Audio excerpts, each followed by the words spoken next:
爷爷连续2天努力在中国打造的保家良好形象，被老宋头今天在园区的突然发疯又全给打破了。上一秒老宋头还是勤勤恳恳的竹子搬运工，为乐宝收拾着吃剩的竹子，下一秒竹子收拾完，老宋头开始收了把青团，然后拿着青团就向游客们丢去，虚晃了一下姨姨们。老宋头等着江爷爷回来挨批评吧。而江爷爷这2天为维护保家的良好形象，一直都在努力下功夫，从台湾又跑到香港，甚至都让自己学会广东话了。大家好。不过江爷爷只学会了这一句连续的语言变化，这也让江爷爷的语言系统有点跟不上了。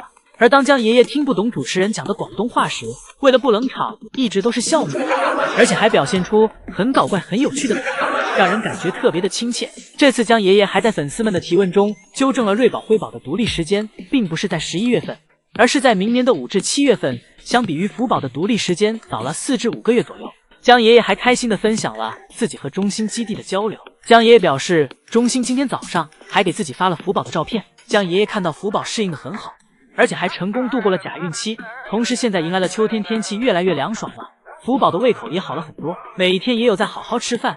江爷爷感觉福宝应该会长肉了。此外，江爷爷距离说的韩国达到500万票房，就会带着饲养员们集体来中国，现在只差475万票房了。江爷爷当时真是说了一个不会让园长感到为难的票房数的。原本江爷爷想给瑞宝辉宝一个惊喜，结果辉宝这里却变成了惊吓。江爷爷以为辉宝这狗叫起来不轻，表情都吓得狰狞了，这也实锤了大熊猫就是近视眼。不过爷孙俩都啥事儿也没有。江爷爷走失辉宝还回头一直看着爷爷，像是在跟爷爷说抱歉。这要换成老宋头，辉宝肯定有仇，当场告。这让我想起了以前近视眼的福宝。江爷爷抱着一捧大竹子，蹲着向福宝悄悄靠近。姨姨们还想，江爷爷这庞大的体格子，就算是趴着，福宝也应该能看见吧。江爷爷藏了半天，都感觉到幼稚了，毕竟眼神好像都和福宝对视上了。而反当江爷爷大摇大摆地走过去时，福宝反而吓了一跳。可能福宝真的没看见，也可能是福宝故意配合江爷爷，毕竟弹起来时嘴里竹子都没停止咀嚼。以前福宝玩耍园区掉落的广告纸被爷爷发现了，江爷爷来到园区喊福宝，福宝假装听不到。当爷爷晃了一下小树，福宝立马弹射起来，与其说是被人吓的，不如说是自己吓自己。福宝还想撒娇，结果就是一屁股给爷爷的炸子全压倒。宝家除了爷爷会偶尔吓到他们，而吓到他们最多的则是他们彼此。辉宝冲刺过来，吓了瑞宝一跳，都吓出狗叫了。接着是瑞宝调皮的跳下小滑梯，吓了爱宝一跳。爱宝攻击动作都摆出来了，结果发现是瑞宝。再有爱宝走来小亭子，此时正在小亭子上睡觉的辉宝又被吓到了。对于大熊猫而言，每天活的就是一个提心吊胆。瑞宝这一脚都快给辉宝吓尿了。要说最倒霉的还得数爱宝，爱宝总是无辜躺枪，自己趴着好好的，瑞宝突然从自己屁股后面摸过来。还有原本想保护辉宝，结果辉宝反而突然发出吼叫，爱宝直接被吓回家了。爱宝正喝水呢，辉宝一点声音也没有的走了过来，这给爱宝吓得一屁股就坐下了。大爷爷又给瑞宝辉宝整活了，给贝贝树和人造树之间搞了一根独木桥。这棵小树又是出自江爷爷精选，因为瑞宝辉宝现在还小，江爷爷特意选择了一根分叉比较多的树干，这样可以拓宽瑞宝辉宝爬行时的路，同时这让姨母又多了一个放置竹子的地方，姐妹俩不用再争抢树杈了。瑞宝看到姨母过来了，开心的凑了上来，一下给辉宝压在了身下。辉宝的小尾巴示意自己快要被姐姐压死了。姐妹俩有了这个独木桥后，就算妈妈不领着自己去室外，姐妹俩也有事儿干了。此时姐妹俩彼此都想去到对方那边，但谁都不想让道，姐妹俩便只能靠武力解决。辉宝咬着瑞宝皮套拉扯一通，给瑞宝拉扯的难受，最后瑞宝选择了妥协，往后退去。但这时辉宝又不想过去了，还表示可以让瑞宝过来。瑞宝过去后，辉宝还主动给瑞宝让出一块空来，就算有再多的空，地方再大，住着几百平以及顺带小花园的大平层，姐妹俩还是想黏在一块儿。而这时的辉宝虽然被瑞宝一直压着，但是辉宝一点脾气也没有，姐妹俩之间就是这样相互打闹，互不记仇。但要是爷爷和姨母惹他们的话，他们肯定不会。瑞宝这里直接给辉宝从独木桥上挤了下去，被挤下去的瑞宝转头去到了妈妈的小亭子上，而独自在独木桥上的瑞宝这下可以敞开玩了。终于看到瑞宝辉宝上树的样子了。我说宋3岁今天为啥莫名其妙捶了小亮台2拳，原以为是又发疯了，原来这是在帮瑞宝辉宝检验小亮台的稳固性。前2天老宋头休班了，这刚回来就收到了江馆长的通知，说瑞宝辉宝现在可以去室外园区玩耍了。老宋头开心的不得了，在游客们来之前就偷偷给瑞宝辉宝带去室外园区了。而同样的瑞宝辉宝也迫不及待了，一家3口挤在通道门口，催促着宋3岁赶紧开门。姐妹俩有了第一次出门的经验后，这次来室外更加游刃有余，如鱼得水了。尤其是瑞宝这里，直接开始试图征服小树了。瑞宝体重和力量方面都比不过辉宝，但唯独爬树，瑞宝说自己是第2，辉宝绝不敢称自己是第1。瑞宝很轻松的就给小树拿下了。瑞宝爬到了福宝姐姐之前的小亮台上，瑞宝率先给小亮台做好了标记。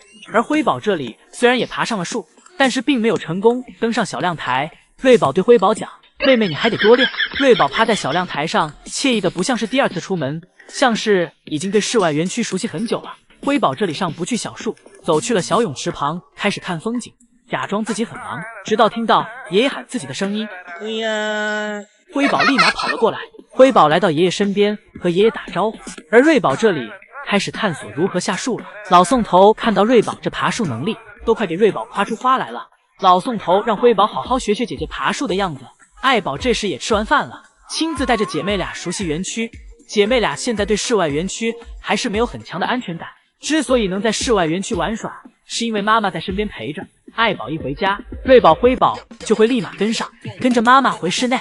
宋头和圣熙姨母体验了一下瑞宝辉宝的新家具，这次瑞宝辉宝的躺椅和福宝姐姐的当年的躺椅完全不一样了，像是老宋头制作的 2.0 版本。瑞宝辉宝早上出门看到自己这新家具后，一整个陷在里面出不来，就连爱宝也无法保持自己那深沉的形象。老宋头在小木床上撒了一床柔软的竹屑，哪个大熊猫能经得住这样的考验？辉宝和爱宝一起挤在小木床上，肆意的玩耍。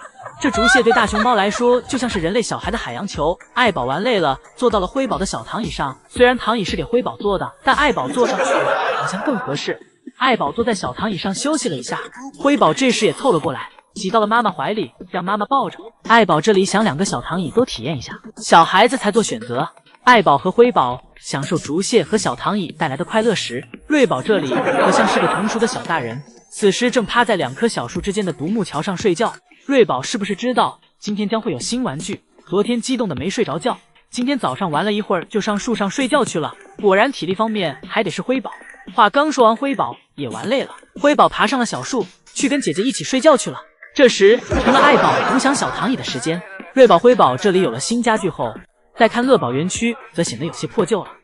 当初福宝拥有躺椅时，乐宝也跟着沾了光，这次瑞宝辉宝有了躺椅，乐宝或许会再次跟着沾光。想到拥有小躺椅的第一天，抵挡住小躺椅诱惑的居然是辉宝。今天有了新的小躺椅后，爱宝都不想去室外了。一天下来，这一家3口不是在抢小躺椅，就是在抢小躺椅的路上。而姨姨们今天排队就是来目睹一下姐妹俩这新家具的。辉宝发现自己这里根本抢不过妈妈和姐姐，识趣的辉宝自己去到了另一个小躺椅上，什么东西都做2份，真是老宋头最明智的选择。辉宝看妈妈和姐姐在小躺椅上抢得火热，顿感他们幼稚，自己则成熟的像是个大人。眼看这里的气氛跟自己这成熟稳重的形象实在是格格不入，辉宝自己跑去了独木桥上寻找自己的成熟去了。而瑞宝和爱宝这里显然没给辉宝当回事，继续打闹着。很快通道门打开了，辉宝这里没有任何的前摇和犹豫，一口气跑回了家。爱宝这里这时给瑞宝丢下了小滑梯，瑞宝被丢下小滑梯后去到了自己那小独木桥上。现在室内园区的玩具对瑞宝来说实在是太多了，瑞宝玩完一个还有一个，根本没有想回家的心。而爱宝这里因为园区已经没有吃的了，爱宝需要回家吃饭了。对于玩来说，吃才是爱宝最需要的。瑞宝这里独自一人爬到了树上，啃了会儿竹子后又趴下了。瑞宝这个模样越来越不像是大熊猫了，因为瑞宝太懂享受了，已经超越了人类，吃竹子也不用手，直接用嘴叼过来，然后在嘴里咀嚼。而对于回家的问题，就交给老宋头另想办法了。那出爱宝也想爬到独木桥上体验一下，因为姐妹俩这坐在树上的样子给爱宝馋坏了，尤其是辉宝这吃着竹子仰着头看着天空的样子也太悠闲了，再加上姨母不定时投喂的小零食，这才是国宝应有的生活。物质基础和情绪价值得到了双重满足。今天姨母来到园区时，此时爬树刚爬到一半的瑞宝索性不爬了，从树上下来，来到小亭子上吃姨母刚放的新竹子。瑞宝现在竹子品鉴的多了，也懂得什么是好竹子，什么是坏竹子了。而辉宝这里倚靠在树上吃着竹子，这哪是熊啊，这分明就是人。辉宝这皮套下面一定是有个小孩，这一整个不羁的模样，姨都模仿不出来。这时姨母又回来了，姨母给了瑞宝一块小胡萝卜，然后又走去辉宝身边，头喂给了辉宝一块。虽然爱宝也是大熊猫，但爱宝现在感觉双胞胎的生活就是比自己的要舒服，也可以说是他们更加松弛，累了就随地一餐，反正园区是安全的，饿了不出几分钟姨母就会过来投喂，没有可以烦恼的事情。而爱宝想爬上独木桥的原因，想必就是想找回一下自己以前也拥有过的松弛感吧。